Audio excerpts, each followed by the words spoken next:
We are in California at a rehearsal space that we use before every tour and getting prepared for the big show. We're still getting ready for the first tour, which we start in South America and then we go to Europe. So we're trying out some of the new material. We played 3 off of the new album, which would be Waiting for the End, Iridescent, and The Catalyst.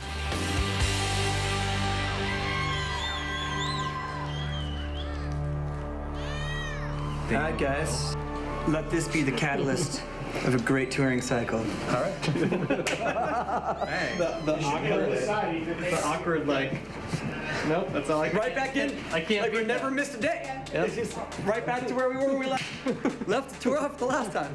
Well, I think the best thing to do is probably try to not expect anything, to not go into listening to the album with expectations other than I hope the songs are good.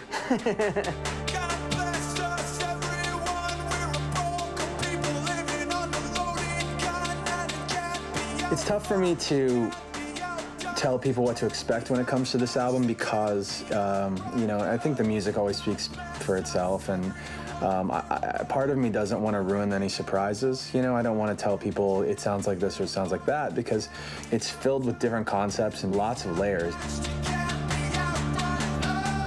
Just from like a technical standpoint, it's more layered than anything we've done. With that said, I think that when people listen to it, they might pick up on different layers as they listen to it, and that just, you know, makes it easier for people to pull different things out of it, you know, conceptually.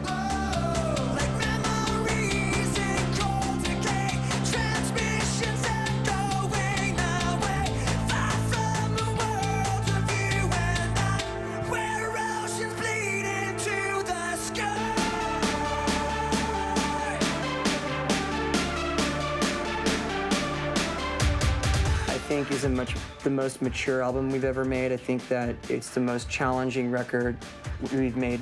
You know, there's some technical stuff on the album that's challenging, but I mean challenging in the sense that we really approached the song arrangement, the writing of the songs, lyrics, melodies, in a much more free mind and free spirit kind of way. And we didn't get caught up in trying to construct songs that really fit, you know, what our formula, so to speak, is in terms of writing. And by doing so, we really, I think, allowed a lot of elements that have always been in our music to take more of a upfront role.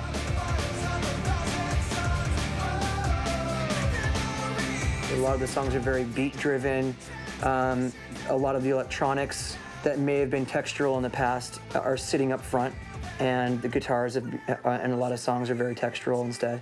So in a sense, it's very much a Linkin Park record in terms of style, but the way that the songs present themselves, I think, those things definitely give it a different sound.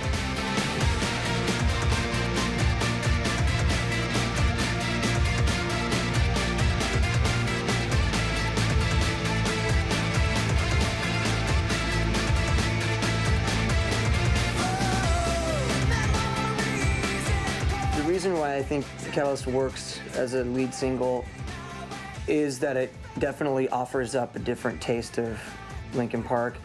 You know, it's got a really strong hook that runs through the whole song. It does fall out of the norm a little bit in terms of the structure. You know, it really changes tempo and changes emotion, you know, 2/3 of the way through the song.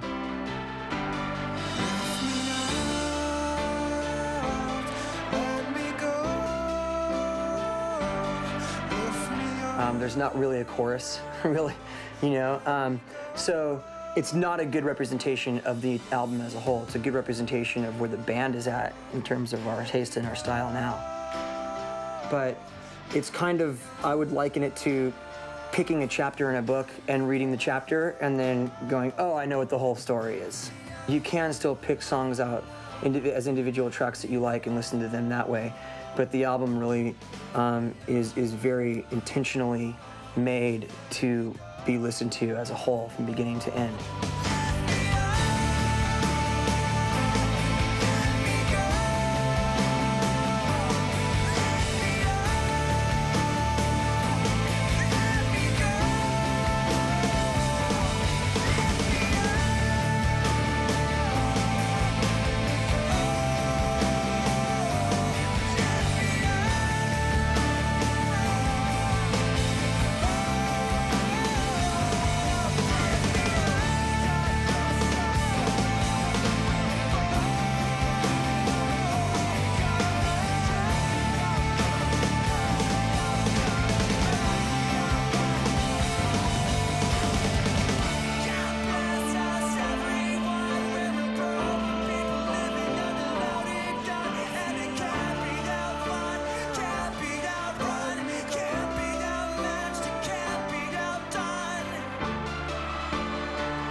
Thank you.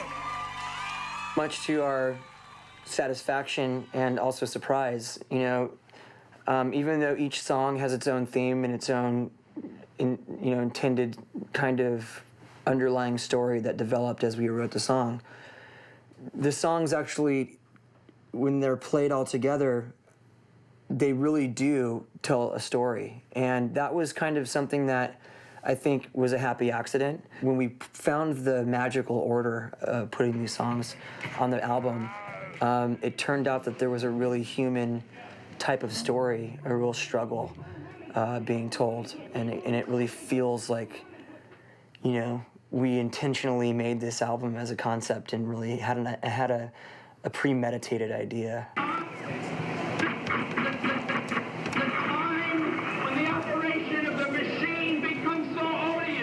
Like when I think concept record, I think Tommy, or I think The Wall, or I think like, rock operas and stuff like that. And this isn't any of those things. It doesn't have a singular narrative with a conflict and resolution. It's more built on, just various loose concepts, and it evolves over the course of 48 minutes. So that is to say that it's kind of more abstract than it is narrative.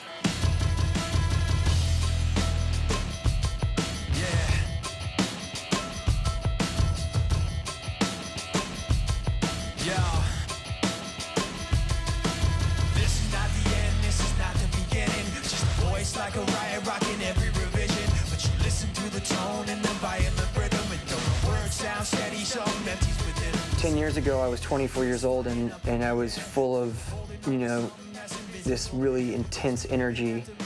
And, now I think I'm more passionate than intense nowadays. At least that's what Brad tells me. Wishing I had strength to stand. The things that we want to do as a band have changed, We intentionally want to change our style. It's just that we don't want to repeat something we've already done. Any kind of song you make, any decision you make as a band, there will be people that love it and people that don't. And I mean, for us, it's really important right now to just keep ourselves happy first and foremost. When we were doing Hybrid Theory, it was fresher to us. Like it felt really new, and we thought we were doing something different with the stuff we were working with. As time's gone on, that's no longer new. It's not new to us, it's not new to anybody else. Like it was a moment in time, and we really loved that moment in time, but to go back there at this point in our career, like just today, I don't mean now and forever, I just mean right now, just doesn't feel exciting. So we're just trying to push the envelope and do something that's fun for us.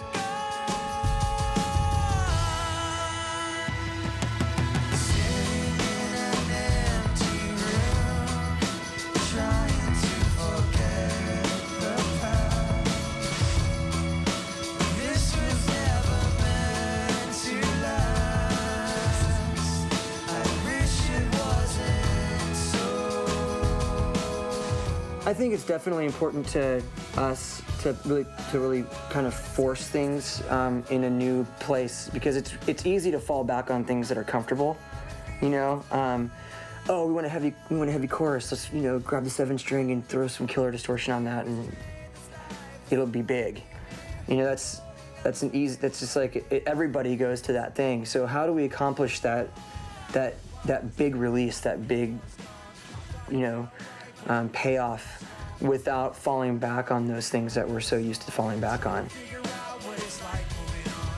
As long as you're making music that you love and the band feels comfortable and confident in that track, then that's what should be written. The hardest part of ending is starting again.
I started playing music, piano specifically, when I was like probably 3 or 4. So it's always been a part of my life, and same with drawing. By the way, I've been drawing since I was a little kid. So those two things have just been, I guess it's kind of like, in a weird way, it's part of my identity, part of my DNA, and I kind of don't know how to do it any other way. You know, if there was no Linkin Park tomorrow, I probably still would just be doing it for fun on my own. And maybe that's, you know, I think a lot of the other guys feel that way too about the music, and maybe that's what makes, one thing that makes the band work is that, you know, we're not doing this as a means to another end. We really just do it because we like to do it.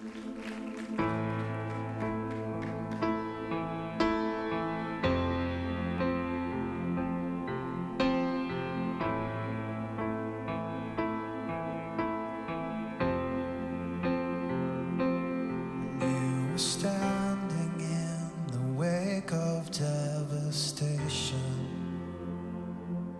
when you were waiting on the edge of the unknown,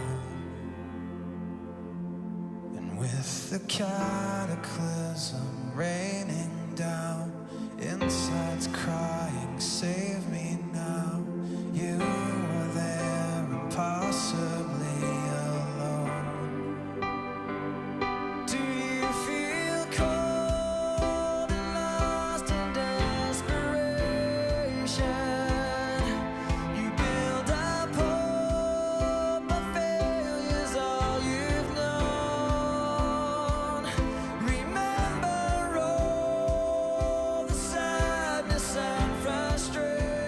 I've been focused on music for so long, I kind of never really planned on anything else. Basically, I'd come to the conclusion that I hated all the bands in Arizona because I felt like our scene in Arizona was pretty weak at that time, and no record company is going to come to Phoenix, Arizona to find new music.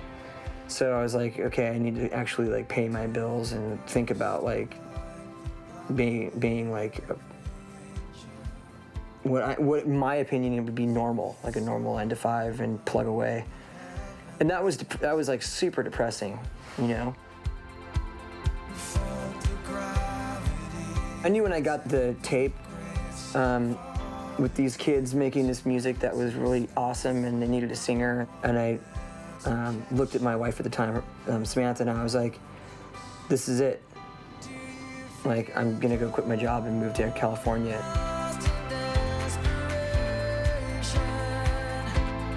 We didn't care that every single label turned us down. You know, we were making music that wasn't popular. We knew that there was something special, and we were building fans around the world from Rob's apartment, you know, and we knew that it was just a matter of time before the labels were either too late and they missed the chance and we'd blown up on our own, or someone was gonna go, we should sign these guys now.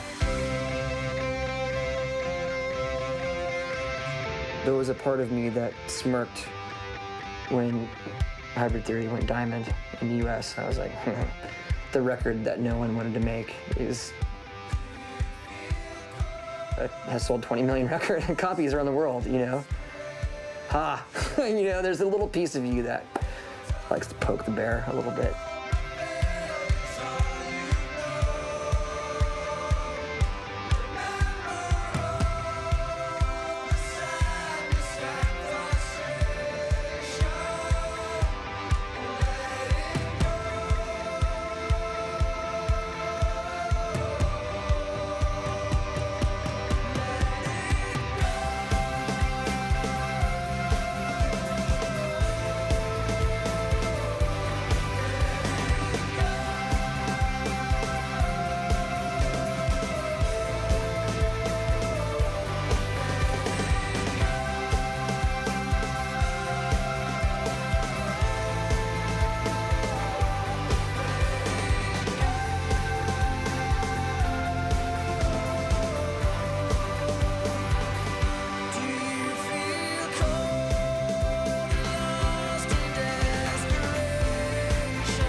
when you have a group of guys that are on the same page, that can take criticism, that don't need like a leader to guide them. You know, we're all very driven. We all can talk and communicate. We don't really. I don't think we've ever had there's never been a yelling match in our history. Pooch, how was that in comparison? Better. Is it better? Cool. It felt good. Yeah. My piano was better on that one. You know, if we don't like something, we can tell somebody I don't like it, and you know, I just don't like it. Let's do something different, and it's okay. The fact that we get along better the longer our career is something special. So, and also, you know, I think that Mike Shinoda is an amazingly talented songwriter. Things like that help. You know, having guys that can actually write good songs in a band usually is a good thing.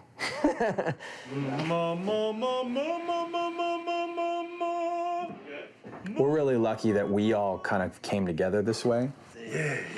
There's a very special chemistry between our guys, and not because they're similar either. I mean, we're similar in some ways, but I think it's the differences, you know, just personality-wise and creatively that make the band. We keep each other in check, you know. We can make life difficult for everybody, for each other, but at the end of the day, we tend to be able to hash it out and, you know, make some music that we like listening to and play some shows that we like playing. And I mean, you know, just to be able to have done it for more than 10 years and still enjoy it that's a blessing in itself.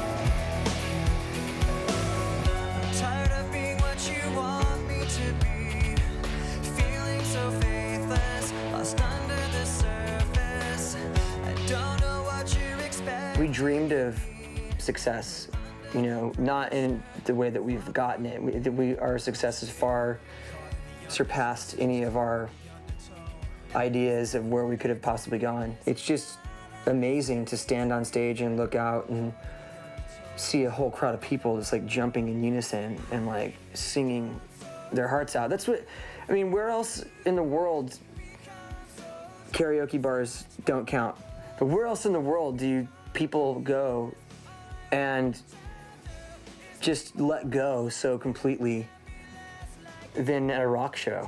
You know, it doesn't matter what kind of music it is. I mean, when you go play it, you know, everybody just lets their inhibitions go.